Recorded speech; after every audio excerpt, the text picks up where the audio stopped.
हाथी और दर्जी की कहानी। हाथी और दर्जी की कहानी। सालों पहले एक गांव रत्नापुर में एक जाना माना मंदिर था। उस मंदिर में रोज एक पुजारी पूजा पाठ करता था। उस पुजारी के पास अपना एक हाथी था, जिसे वो अपने साथ रोज मंदिर लेकर जाता था। सभी गांव के लोग हाथी को बहुत पसंद करते थे। हाथी भी मंदिर में आने वाले सभी श्रद्धालुओं का खूब स्वागत सत्कार किया करता था। सुबह पूजा पाठ खत्म करने के बाद पुजारी अपने हाथी को नहलाने के लिए तालाब में लेकर जाता था।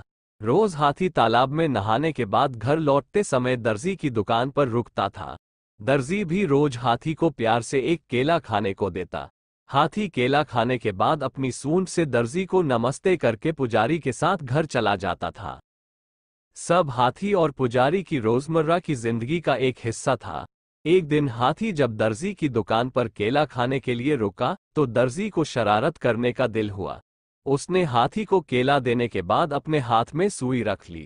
जैसे ही हाथी ने उसे नमस्ते किया, दर्जी ने उसकी सूंड पर सुई चुभा दी। सुई चुभते ही हाथी जोर से चिंघाड़ते हुए करहाने लगा। दर्जी ने हाथी के दर्द का खूब मजाक उड़ाया और जोर जोर से हंसने लगा। पुजारी को पता नहीं चला कि क्या हुआ। वो हाथी को सहलाते हुए अपने घर लेकर चला गया। अगले दिन फिर पुजारी और हाथी तालाब से लौटकर आ रहे थे। पुजारी कुछ दूर रुककर लोगों से बात करने लगा। हाथी रोज की तरह दर्जी की दुकान पर रुक गया।